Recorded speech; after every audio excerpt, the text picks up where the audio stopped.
और नीतीश कुमार के लिए कुछ भी मुश्किल नहीं होता है। अगर भाजपा का दरवाजा नीतीश कुमार के लिए बंद रहेगा तो एक दरवाजा नीतीश कुमार के लिए खुला रहेगा, और वो दरवाजा है कांग्रेस का। भाजपा ये हरगिज ना सोचे कि हम अगर नीतीश कुमार की मदद नहीं करेंगे तो नीतीश कुमार का एक एमएलसी नहीं जाएगा। नीतीश कुमार के लिए कांग्रेस तैयार है, तैयार बैठा हुआ है। अभी भी अगर जीतन राम मांझी के सामने अगर एनडीए कह दे कि आपको मुख्यमंत्री बनना है तो जीतन राम मांझी अपना कुर्ता पजामा निकालेंगे और पूछेंगे कहाँ शपथ लेना है। बिहार में राजद को किसने कमजोर किया? ओवैसी के 5 जो विधायक जीते, अगर ओवैसी यहाँ नहीं आके चुनाव लड़ते तो ये 5 विधायक किसके रहते? राजद के रहते। अगर तेजस्वी यादव ये सोच रहे होंगे कि बिहार में कांग्रेस को साइड करके वो कुछ हासिल कर लेंगे तो ये उनकी गलत सोच है।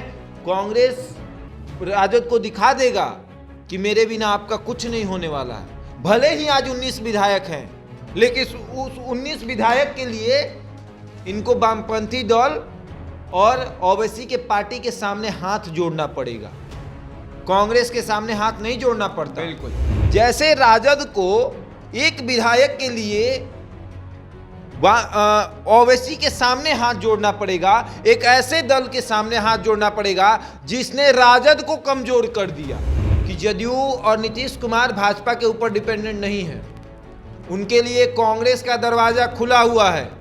वो कभी भी कांग्रेस से समर्थन ले सकते हैं अपने एक एमएलसी को भेजने के लिए। पशुपति पारस जो है अलग पार्टी बनाए हैं, उनको एक सीट दे दिया गया जिससे जीतन राम मांझी को बहुत तकलीफ हुई। इतनी तकलीफ कि जीतन राम मांझी बयान नहीं कर पा रहे थे। मुकेश सहनी ने दिल तोड़ दिया। बिहार की जनता का दिल नहीं तोड़ा था, भाजपा का दिल तोड़ा था मुकेश सहनी ने। नमस्कार, स्वागत है आपका दिन टॉप पे। मेरा नाम है विशाल। बिहार में लगातार देखिए चुनावी माहौल चल रहा है, लगातार खेला होने की बात हो रही है। बीते दिनों आपने देखा होगा 72 घंटे की बात हो रही थी। अब देखिए नीतीश कुमार ने खेला कर दिया है। ये खेला किसके साथ किया है हम जानने की कोशिश करेंगे शशांक पांडे से, हमारे सहयोगी से। शशांक जी, ये बताइए क्या चल रहा है अभी बिहार में? जिस तरीके से कहा जा रहा है कि खेला हो गया है, किनके साथ खेला हुआ है? देखिए, बिहार में लगातार चुनाव का माहौल चल रहा है जी। अगर बात करें तो पहले 2 उपचुनाव, फिर उसके बाद स्थानीय निकाय कोटे से चुनाव, फिर एक उपचुनाव, फिर राज्यसभा का चुनाव और फिर अब विधानसभा कोटे से एमएलसी का चुनाव। जी, ये लगातार चुनाव का माहौल चल रहा है और ऐसे में अब एक दूसरे के ऊपर डिपेंड रहना पड़ रहा है कि आप मुझे सहयोग करिए ताकि हमारे जो एमएलसी हैं वो सदन में पहुंच सके। अब डिपेंड कौन किसके ऊपर रह रहा है, ये मुद्दा, मेन मुद्दा ये है कि कौन किसके ऊपर डिपेंड हो रहा है। सबसे पहले हम बात करेंगे कि राजद ने अपने 3 उम्मीदवारों के नामों की घोषणा की, जिसमें से उनके पास सिर्फ उतनी संख्या है कि वो अपने 2 एमएलसी को भेज सकते हैं सदन में, लेकिन उन्होंने अपने आवश्यकता से आगे, जितना कहा जाता है ना कि पैर उतना पसारिए जितना बड़ा चादर हो, राजद ने ज्यादा पैर पसार लिया है, चादर छोटी पड़ गई है। तो अब दूसरे से चादर लेना पड़ेगा पैर को ढकने के लिए। तो राजद जो है अब डिपेंड है वामपंथी पार्टियों के ऊपर, भाकपा माले के ऊपर डिपेंड है, और उन्हीं के ऊपर डिपेंड नहीं है, ओवैसी की भी पार्टी के ऊपर डिपेंड है कि वो भी मदद करेंगे तभी उनके एक एमएलसी सदन में जाएंगे। बिल्कुल, क्योंकि देखिए जो गणित है भाजपा राजद से ही समझते हैं, क्योंकि राजद ने ही पहले अपने उम्मीदवारों के नामों की घोषणा की है। तो राजद के कुल 76 विधायक हैं जी, ठीक है, और राजद ने कितने एमएलसी की घोषणा की है? 3 एमएलसी की। बिल्कुल, यानी एक एमएलसी, जैसे कि स्टार्टिंग में ही हमने आपको बताया था कि एक एमएलसी को चुनने के लिए 31 विधायक की जरूरत होती है। तो 31 62 हो जाते हैं। तो अगर 76 में से 62 माइनस कर देते हैं तो बचे 14 जी। अब इनको एक और एमएलसी भेजने के लिए 31 विधायकों की जरूरत पड़ेगी। मैं माफ करिएगा, मतलब 31 विधायकों की जरूरत पड़ेगी, तो जिसमें से 14 इनके पास हैं। बिल्कुल, तो 14 मतलब 31 में से 14 अगर माइनस करिएगा तो बचे 17। 17 विधायकों की जरूरत पड़ेगी राजद को, और वामपंथी दलों के पास 16 विधायक हैं, यानी एक कम पड़ रहे हैं, और एक कम पड़ रहे हैं यानी राजद के एक एमएलसी सदन में नहीं जाएंगे। तो इसके लिए उनको ओवैसी की जो पार्टी है उसका मदद लेना पड़ेगा और उसके एक विधायक के मदद से इनके एक एमएलसी सदन में पहुंच जाएंगे। अब चलिए बात करेंगे भाजपा की। तो भाजपा के 2 उम्मीदवारों की घोषणा होनी है, मोहर लग जाएगा। 2 नाम है, अनिल शर्मा और हरी सहनी। ये 2 नाम चर्चा में चल रहा है, दोनों नामों पे मोहर लग जाएगा। तो इन दोनों को जिताने के लिए 62 विधायकों की जरूरत पड़ेगी। और बीजेपी, हालांकि हमें भी पता है कि बीजेपी बिहार की सबसे बड़ी पार्टी बन चुकी है, 77 विधायक हैं उनके पास। तो 62 अगर माइनस करिए तो 15 बचेंगे उनके पास, विधायक 15 बचेंगे। तो 15 विधायक इनके पास ये फालतू रहेंगे जी। अब बात करेंगे जदयू की। जदयू भी अपने आवश्यकता से अधिक एमएलसी की घोषणा कर चुका है। हालांकि चलिए 5 एमएलसी का जो सीट खाली हुआ था, 7 एमएलसी में से 5 एमएलसी जदयू के थे।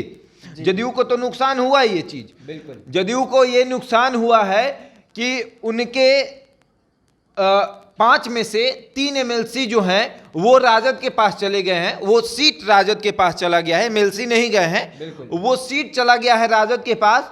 अब 2 एमएलसी जो बचे हैं, वो दोनों एमएलसी को जिताने के लिए 62 विधायकों की जरूरत पड़ेगी। और राजद के पास और जदयू के पास कितने विधायक हैं? 46 विधायक हैं।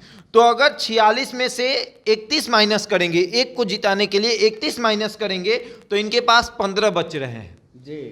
तो 15 इनके पास बच रहे हैं और फिर दूसरे को जिताने के लिए 16 विधायकों की जरूरत पड़ेगी। तो 15 और 16 31 होते हैं। और भाजपा के पास कितने बच रहे हैं? 15। तो 15 30 हो रहे हैं। फिर इनको जीतन राम मांझी से मदद लेना पड़ेगा। और जीतन राम मांझी क्या कह रहे हैं? खुले मंच से ये कह रहे हैं कि मुझे इस गठबंधन में घुटन महसूस हो रही है जी। वो घुटन इसलिए महसूस हो रही है कि लगातार जीतन राम मांझी को झटका लग रहा है। ये झटका कब से लग रहा है हम आपको बताते हैं। ये झटका लग रहा है स्थानीय निकाय कोटे से। स्थानीय निकाय कोटे से जब चुनाव हुआ था, 24 सीटों पर एमएलसी का चुनाव हुआ था, तो उस समय जीतन राम मांझी ने कुछ सीटों की मांग की थी कि मुझे कुछ सीट दीजिए, मैं भी अपने एमएलसी को सदन में भेजना चाहता हूं। एनडीए के दलों ने, भाजपा और जदयू ने 50-50 का बंटवारा किया और जदयू भाजपा ने एक सीट उस पार्टी को दे दिया जो नई पार्टी, मतलब नई पार्टी क्या बोले, पुरानी पार्टी को तोड़कर एक नई पार्टी बनी है जी। रामविलास पासवान की जो पार्टी थी एलजेपी, उसको तोड़कर जो उनके भाई पशुपति पारस जो है अलग पार्टी बनाए हैं, उनको एक सीट दे दिया गया, जिससे जीतन राम मांझी को बहुत तकलीफ हुई। इतनी तकलीफ कि जीतन राम मांझी बयान नहीं कर पा रहे थे। लेकिन एक पोस्ट उन्होंने सोशल मीडिया पर लिखा था और कहा था कि कुछ सीट के लिए हम बिहार की जनता का दिल नहीं तोड़ना चाहते हैं। बिल्कुल मुकेश सहनी ने दिल तोड़ दिया, बिहार की जनता का दिल नहीं तोड़ा था, भाजपा का दिल तोड़ा था मुकेश सहनी ने, और जिससे भाजपा को तकलीफ हुई और भाजपा ने मुकेश सहनी का दिल तोड़ दिया। अब देखिए, अब ये समय आ चुका है कि जब जदयू को भाजपा के ऊपर डिपेंड रहना पड़ेगा और भाजपा यहां जदयू को दिखाएगा कि देखिए आप मेरे बिना बिहार में नहीं चल सकते हैं, आप मतलब आपके जो एमएलसी है मेरे बिना सदन में नहीं जा सकता है जी। तो भाजपा भी ये भूल रही है ये पार्टी किसकी है। इस पार्टी के सर्वमान्य नेता कौन है? नीतीश कुमार है। और नीतीश कुमार के लिए कुछ भी मुश्किल नहीं होता है। अगर भाजपा का दरवाजा नीतीश कुमार के लिए बंद रहेगा तो एक दरवाजा नीतीश कुमार के लिए खुला रहेगा, और वो दरवाजा है कांग्रेस का जी। देखिए, अगर अपने एमएलसी को, एक एमएलसी को सदन में भेजने के लिए नीतीश कुमार को 2 व्यक्तियों के पास, 2 पार्टियों के पास हाथ जोड़ना पड़ेगा और बड़ी मुश्किल होगा। पहला पार्टी भाजपा है और दूसरा पार्टी हम, जीतन राम मांझी का भी समर्थन लेना पड़ेगा नीतीश कुमार को, चाहे एक विधायक का समर्थन ले, लेकिन लेना पड़ेगा। देखिए, जैसे राजद को एक विधायक के लिए ओवैसी के सामने हाथ जोड़ना पड़ेगा, एक ऐसे दल के सामने हाथ जोड़ना पड़ेगा जिसने राजद को कमजोर कर दिया। बिल्कुल, बिहार में राजद को किसने कमजोर किया? ओवैसी के 5 जो विधायक जीते, अगर ओवैसी यहां नहीं आके चुनाव लड़ते तो ये पांचों विधायक किसके रहते? राजद के रहते। ये सभी किसके वोट से जीते हैं? राजद का जो एम समीकरण है ना, MY समीकरण, उसके एम का वोट लेकर ये जीते हैं। जी। और अब देखिए, अब नीतीश कुमार को जीतन मांझी के सामने कहना पड़ेगा कि हमको समर्थन दीजिए। मांझी नहीं दिए तो? मांझी नहीं देंगे ही नहीं। जीतन मांझी खुद जाके सोचिए ना, ये वही जीतन मांझी है ना। पहले से शुरू से शुरुआत करते हैं जीतन मांझी के बयान से। जी। मुझे अगर मौका मिले तो मैं फिर से मुख्यमंत्री बनूंगा। किसने कहा था? मांझी जी ने कहा था। जीतन मांझी ने कहा था। ठीक है, 16 सालों में बिहार का पूरी तरीके से विनाश हो गया। किसने कहा? जीतन मांझी ने कहा। जी। ठीक है, मुझे इस गठबंधन में घुटन हो रही है, आप ही ने ना खबर चलाया था। किसने कहा था? मांझी जी ने कहा था। क्यों कहा था? घुटन हो रही होगी उनको। घुटन इसलिए हो रही है कि वो जानते हैं कि बस मुझे भाई इस एनडीए में क्या मिला एनडीए में? एक मंत्रिमंडल, 4 विधायक, बस 1 MLC, और क्या मिला मुझे? और अब क्या चाहिए उनको? मुख्यमंत्री का पद दे दें। देखिए, तो अभी भी तैयार है मुख्यमंत्री का पद के लिए। अभी भी अगर जीतन मांझी के सामने अगर एनडीए कह दे कि आपको मुख्यमंत्री बनना है, तो जीतन मांझी अपना कुर्ता पजामा निकालेंगे और पूछेंगे कहाँ शपथ लेना है। लगता सिलावला लिए हैं ना, बैठे हैं। आपको याद होगा जीतन मांझी के जो कार्यकर्ता है उनको तो राष्ट्रपति बनते देखना चाहते हैं जीतन राम मांझी। हाँ, वो खैर दूसरी बात है। लेकिन अब देखिए, जदयू जो है, जो नीतीश कुमार है, वो भाजपा के ऊपर डिपेंड नहीं है। भाजपा ये हरगिज ना सोचे कि हम अगर नीतीश कुमार की मदद नहीं करेंगे तो नीतीश कुमार का 1 MLC नहीं जाएगा। नीतीश कुमार के लिए कांग्रेस तैयार बैठा हुआ है। और कहा यह भी जा रहा है, अंदर की खबर आपको बता रहे हैं जी, बात चल रही है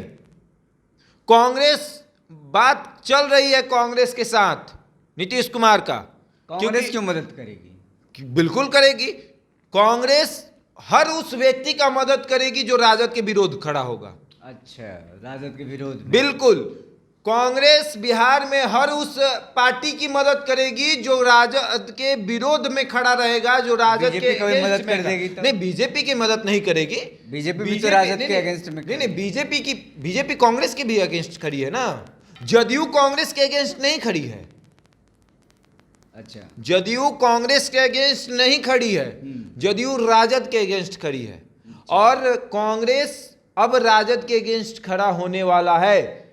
आप समझिए, अगर तेजस्वी यादव ये सोच रहे होंगे कि बिहार में कांग्रेस को साइड करके वो कुछ हासिल कर लेंगे, तो ये उनकी गलत सोच है। कांग्रेस राजद को दिखा देगा कि मेरे बिना आपका कुछ नहीं होने वाला है। भले ही आज 19 विधायक हैं, लेकिन उस 19 विधायक के लिए इनको वामपंथी दल और ओवैसी के पार्टी के सामने हाथ जोड़ना पड़ेगा। कांग्रेस के सामने हाथ नहीं जोड़ना पड़ता। बिल्कुल।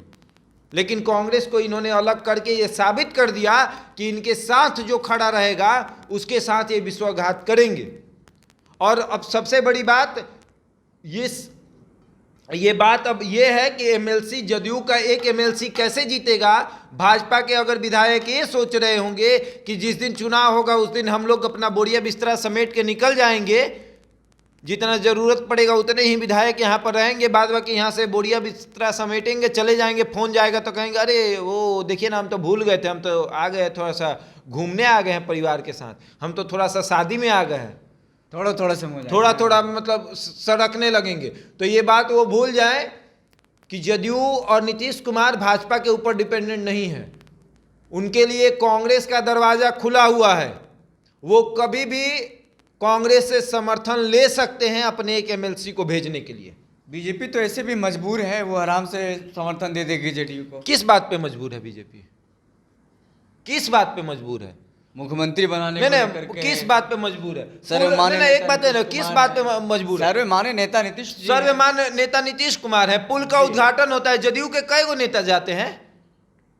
अब मुख्यमंत्री हैं, मुख्यमंत्री सिर्फ जाएंगे। जिस पार्टी का मुख्यमंत्री है उस पार्टी के कई गो मंत्री हैं कई को आमंत्रण पत्र जो देखे हैं, निमंत्रण पत्र, आमंत्रण पत्र जो छपा था जी, उस पर भाजपा के एक एक विधायकों तक का नाम मौजूद था, जदयू के कई को मंत्री का नाम मौजूद था। अभी अलग मुद्दा हो जाएगा, वही तो अलग डिबेट मुद्दा हो बन जाएगा। तो बिल्कुल ये बात अलग है। लेकिन देखिए, भाजपा नीतीश कुमार को किसी तरीके से साइड करना चाहती है। वो चाहती है, वो अब मजबूर हो चुकी है। वो अब चाहती है कि अब बिहार में कोई भी फीता कटे ना तो उसका मुख्यमंत्री का श्रेय अगर जाए तो भाजपा के मुख्यमंत्री बने। फीता काटे ना तो सब भाजपा के सभी नेता मिलकर एक कैंची को पकड़े और फीता काटे। मजबूर नहीं है भाजपा। तो आपने देख लिया शशांक पांडे ने क्या कुछ आपको बताया है। तमाम जो विश्लेषण का यही लबोलुआब बनता है कि जिस तरीके से अब एमएलसी चुनाव में बीजेपी जेडीयू को मदद करती नजर नहीं आती, अगर तो जेडीयू कांग्रेस से मदद ले सकती है और उनका जो 2 एमएलसी है, दोनों एमएलसी आराम से बन जाएगा। फिलहाल इस वीडियो में इतना ही। हमें दीजिए इजाजत, फिर मिलते किसी बड़ी खबर के साथ। तब तक के लिए बहुत बहुत धन्यवाद।